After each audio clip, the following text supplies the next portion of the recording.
Good morning, everyone. This is Miss Soma. So today I'll be showing you how to solve multi-step inequalities. But before going into that, I want to start with just two-step inequality. Now you're gonna just do the same thing you did with equation in dealing with multi-step inequalities, except for two things, which we will discuss later. So let's start with some two steps.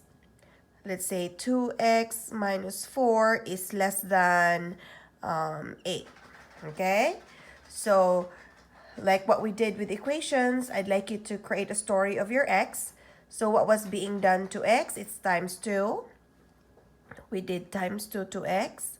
And then we did minus 4. And then that gives us 8. And then you just simply do the reverse. So, plus 4, the inverse operation of times 2 is divided by 2 to get back to the original value of x. All right, so that means we're going to start with plus 4. So plus 4 on both sides of your inequality. This gives you 12. And then 2x. The next step is divided by 2. Now, x is less than 6. Now, I really want you to always read your final answer starting from x. X is less than 6. So what that means is when you have to make your number line, this is, for example, 6. Then I always ask my students, so where is the 0 on this number line? The 0 is on the left side. So there is 0 somewhere here. So that guides you that this number here should be 5, 4, 3, 2, 1. All right, so now any value of x has to be less than 6. Any acceptable value of x has to be less than 6. Can it be 6? No. So that means I cannot have 6. This is empty right here. Can it be 5? Yes, it can be 5. Can it be 5.5? Yes. Can it be 3? Yes. So any numbers, any values to the left of 6 are acceptable. But can it be 7? No. So therefore, these are no-nos right here, not acceptable. So that means you can pick any value of x that are less than 6. Now, if I would have to put this in a multiple choice, I would give you 6. I always give you that 6 because you tend to pick that one. Then I would put 7. I would put 0. I would put 10. Okay? So now, which of these would be an acceptable answer? So that means I cannot have 6 because it cannot be equal to 6. It has to be less than 6. It cannot be 7 either. Can it be 0? Yes, it can be 0. And it cannot be 10. All right. So now let's try another example. This time I'm going to switch it on the other side. X plus 6 over 4 is greater than 5. All right. So again, let's do our story.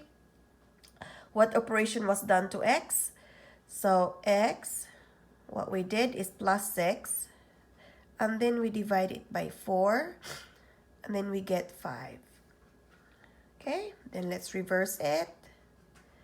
Times 4 minus 6. Then we should get the original value of x. All right, so now let's do times 4 on both sides. So now this is 20. And this is x plus 6. Okay? The next is minus 6. Sorry for the sniffles this morning. My allergy kind of like hit me hard today. All right, so 20 minus 6 is 14. And then you get x. So again, I mean, it's still correct to read it as 14 is less than x, but I would like you to always read it from x. So now x is greater than 14 because your mind is wired to understanding it better when you say x is greater than 14. So that means you are looking for a number greater than 14. So now let's, and I like you to write it down. X is greater than 14. So now it reminds you of the right answer. So now let's do a number line. So here is 14. Now where is 0 on this number line? 0 is somewhere here. So I just like you to put the neighboring numbers. This is 13. This is 15. So can it be 14? No. Can it be 13? Yes. So meaning all the numbers to the left of 14 are, oh, sorry, I made a mistake. So it has to be greater. So can it be 15? Yes. So meaning all the numbers greater than 14 are acceptable, but not anything less or equal to 14. All right, so here are my choices. 13, B is 14, C is 15, and D is 20. All right, so what are acceptable answers here? Can it be 13? No. Can it be 14? No. Can it be 15? Yes. Can it also be 20? Yes. Okay? All right, so now I'm going to give you the two cases wherein we approach inequality differently than equations. So let's start with a very simple inequality statement. 2 is less than 4, and we all agree that.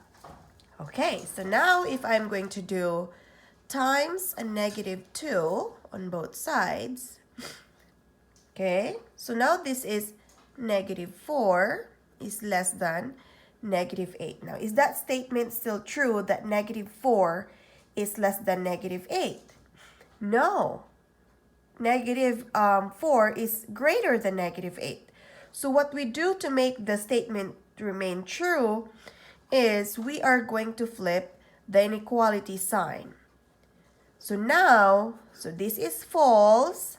To make it true, we simply flip the sign.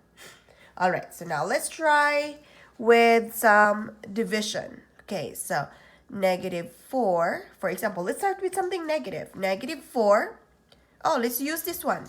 We know that negative 4 is greater than negative 8.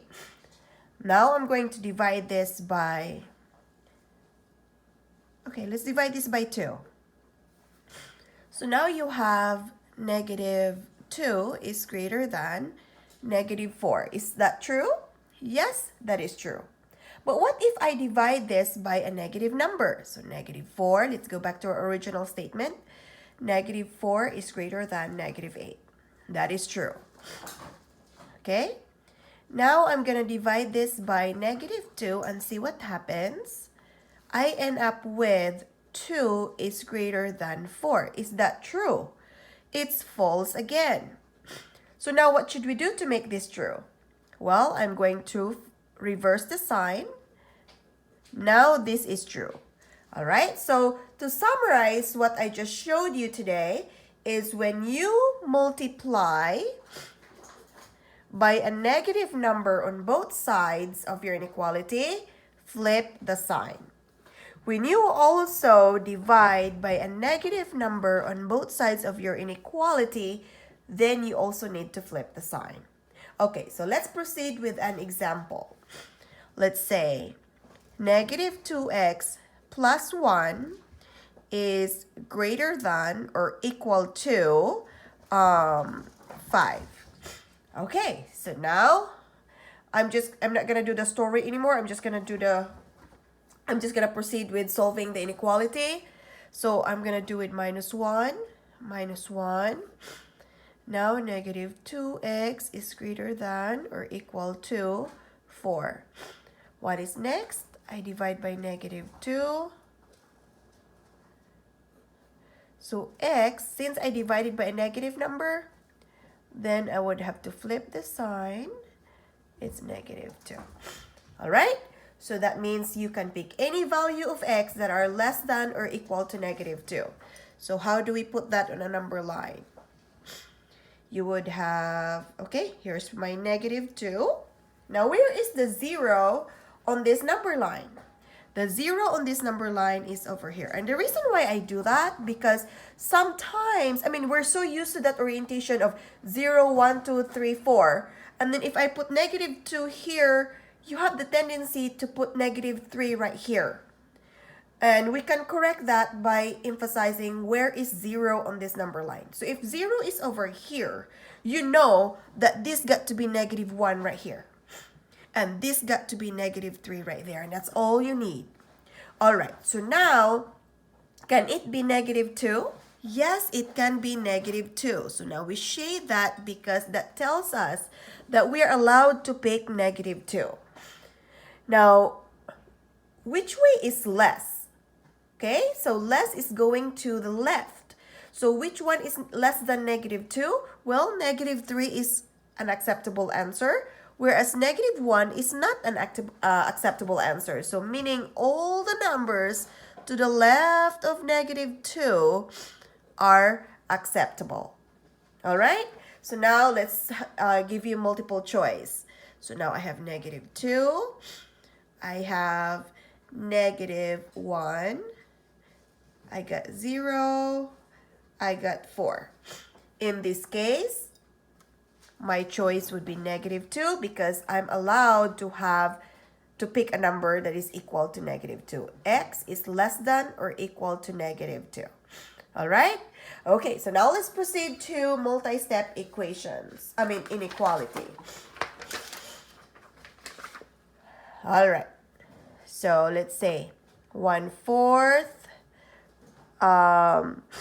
2x minus 8 plus 6 is less than or equal to 20.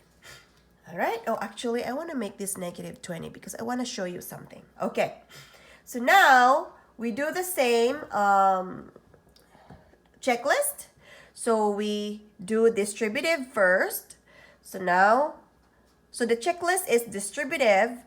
Okay, let's write that here. Distributive, followed by any fractions. Then you need to combine like terms. Then after combining like terms, get rid of all the x's, just leave one, or any variable. Then story. Okay? So now let's start with distributive property. 1/4 times 2, so you can just do 1 times 2 is 2 over 4x. 1 times -8 is -8 over 4. And this is not included in the distributive, so we just copy that right there.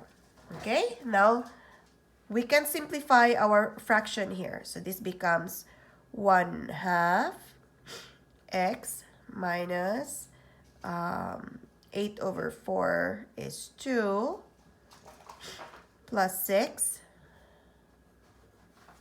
All right. Now, there are many ways you can solve this. You can already combine here, but I'm going to stick to our steps here. We want our fractions to become whole. So how to do that? We are just simply multiplying this by the denominator, that is 2.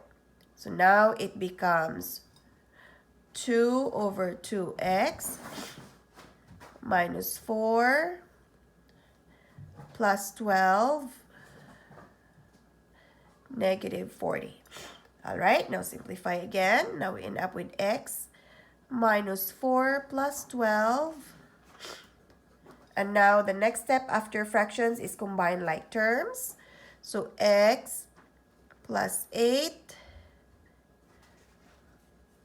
All right. And then minus 8. So x is less than or equal to negative 48. Now, it doesn't mean that since you have an answer here of negative, that you would have to flip the sign. We don't do that. We only flip the sign if we multiply or divide by a negative number on both sides. All right, so let me show you another example here. Let's see. 4x minus 6 plus 8 is less than or equal to, let's say, negative 20 again. All right, so now there's no distributive, there's no fraction. We can combine like terms. Now, when you combine like terms, only on the same side, either on the left side or on the right side. So in this case, I can combine negative 6 and 8. So 4x plus 2 is less than or equal to negative 20. Now, it would be minus 2. So now 4x is less than or equal to negative 22. Now, this is another common mistake that students do. So I'm dividing here by 4. That negative number is being divided by 4. You still don't flip the sign even if it's negative, because again, we're not dividing a negative number on both sides. Yes, that is negative, but that's not our divisor. Our divisor here is 4, which is positive. So your final answer is x is less than or equal to negative 22 over 4 or negative 11 over 2. Or you could also say negative 5 and 1/2. Okay, or you can also say negative 5.5. All right, and then how do we graph that again? So if this is your number line, this is negative 5.5. Always ask yourselves, where is the 0 on my number line? My 0 is over here. Then I'm just going to go with negative 4 here. And this is negative 6 here. Now, am I allowed to choose negative 5.5? Yes, you're allowed to choose negative 5.5. So it's shaded. Which way is less? It's going to the left. So meaning I cannot pick negative 6. That means I can pick negative 6, but I cannot pick negative 4. All right? So I hope this helps. And if you still have more questions, please send me an email. Bye-bye.